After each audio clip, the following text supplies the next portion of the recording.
discurso. En este sentido, pues, y ya para pasar al tercer bloque del programa, y también hablando de elecciones, nos dirigimos a Argentina, un país que, bueno, con el paso de la semana se va acercando cada vez más a lo que tienen previstas como las elecciones primarias, las PASO, que son elecciones que ya tienen cierta presencia y cierta institucionalidad en el contexto político y en el entorno político argentino, pero que claro, que a medida que pasan las semanas ya se van acercando las definiciones de los actores, de los protagonistas, de las fórmulas electorales y por supuesto estas fórmulas electorales ocurren en un momento bastante crítico a nivel económico, a nivel social, también hay que decirlo, pues con un nivel importante de crispación que se vive en las protestas que se han generado de forma puntual en algunos lugares del país y también sobre todo a nivel de los sindicatos, que también incluso a nivel de las ciudades han hecho huelgas y que de alguna manera se han hecho sentir en la agenda política. Y en ese sentido, Marisabel, me gustaría un poco tu apreciación de contexto, porque claro, vemos actores que están tomando decisiones ya para empezar a barajar nombres de cara a estas pasos. ¿Cómo ves tú esta compleja sociología electoral que cada vez más se acerca, como dicen en las novelas, a su etapa culminante? Bueno, justamente yo estaba pensando en términos de una novela, porque yo leía a Patricia Bullrich cuando Massa fue el, el, el escogido, el ungido. Ella decía, qué bien, ¿no? Vamos a tener al causante de la crisis como eh, eh, posible, o al menos eso es lo que ese Sí, sector cree es que que es una puede cosa ser el. curiosa porque me recordó en su momento cuando hace ya cierto tiempo, cuando el Partido Popular en España, después de aquel desorden que vivió en los tiempos de Aznar, pues nombra a Mariano Rajoy como su sucesor. Entonces, bueno, es perfecto, ¿no? O sea, nos han puesto en bandeja el contendor perfecto para poder rebatirle, ¿no?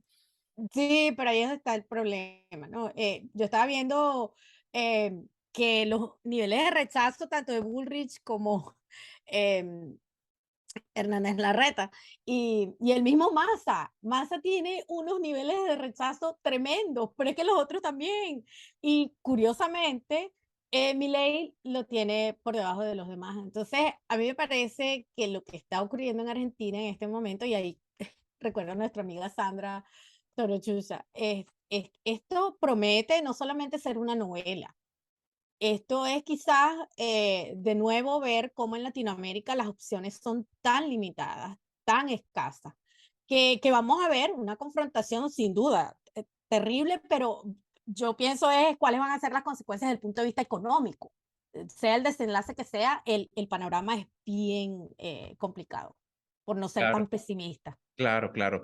Y bueno, y obviamente estos son todos elementos que van a estar siempre presentes en la evaluación de los electores.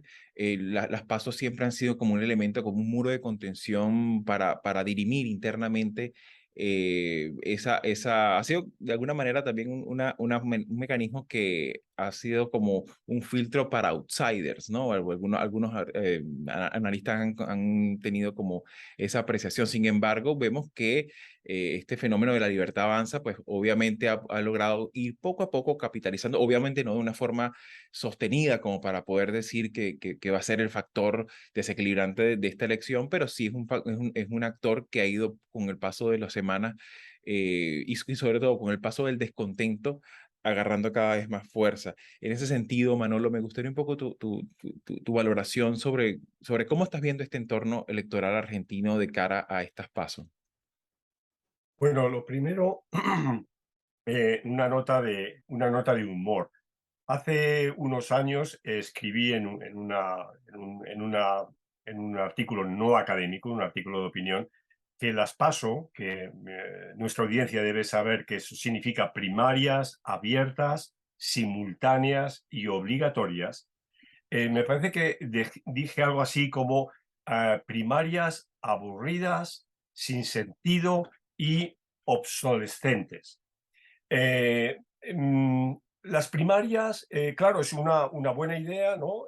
Abrir al electorado que dirima las internas de los partidos, pero en el caso argentino se ha llegado a un absurdo en dos direcciones. Una, el calendario electoral de primarias a nivel de las provincias, y de las ciudades y de la nación es absolutamente increíble. O sea, llevan haciendo primarias desde hace un mes y van a todavía hasta el día 13 de agosto, que será el último día, seguir haciendo primarias. El 13 de agosto será la primaria nacional, la de la ciudad de Buenos Aires, la de la provincia de Buenos Aires, Entre Ríos, Santa Cruz y Catamarca. Antes se habrán hecho en otros sitios. Pero es que la otra cosa increíble es que a nivel nacional solamente va a haber primarias en una de las facciones que va a confrontarse en las elecciones, concretamente la de Juntos por el Cambio.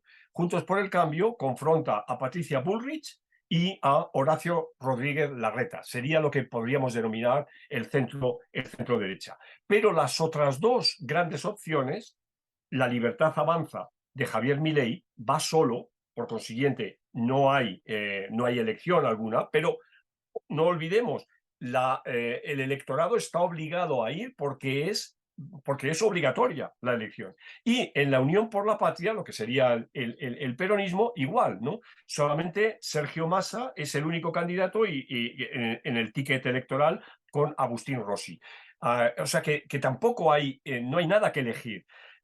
Las primarias del 13 de agosto van a ser un gran sondeo, pero en vez de a través de una encuestadora, pues a través de urnas, ¿no? Y ese es el valor político que tiene, ver un poco el pulso de la opinión pública, de qué opina, de cómo están estos líderes. Y coincido con lo que señalaba Marisabel. Hoy en día las encuestas, sobre todo los índices de rechazo, son prácticamente ninguno de los candidatos. El índice de rechazo de los candidatos supera el 50% de cada uno, y el que más, Sergio Massa. Y añado todavía una cuestión más, ¿no? Y es que Sergio Massa, que casi en el fondo es el presidente de hecho, ¿no?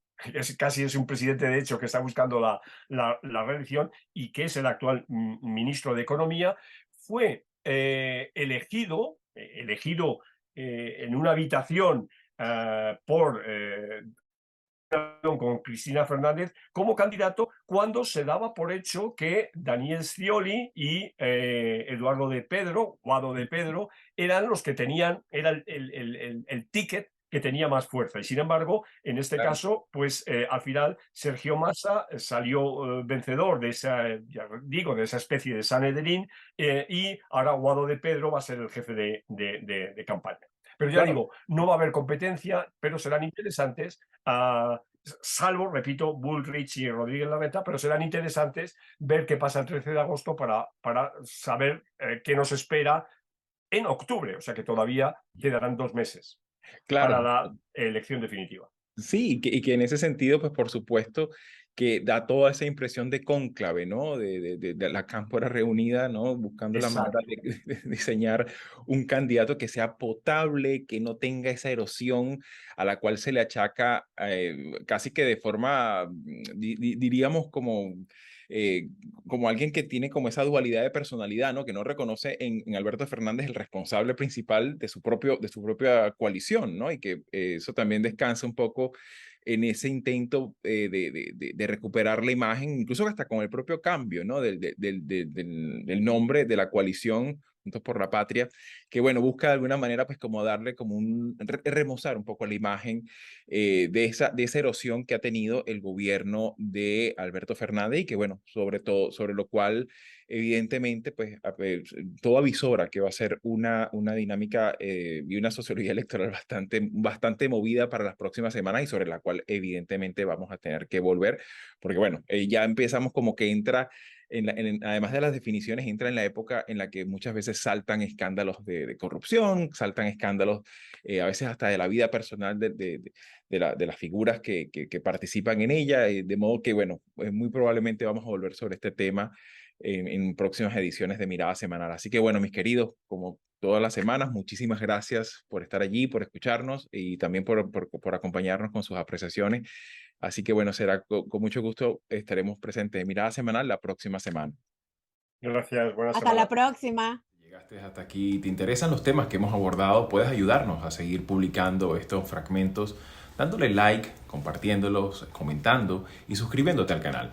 El audio de la entrevista completa lo puedes conseguir en la página latinoamerica21.com/podcast y en las principales plataformas de audio. Subimos videos nuevos todas las semanas, así que nos volveremos a ver muy pronto.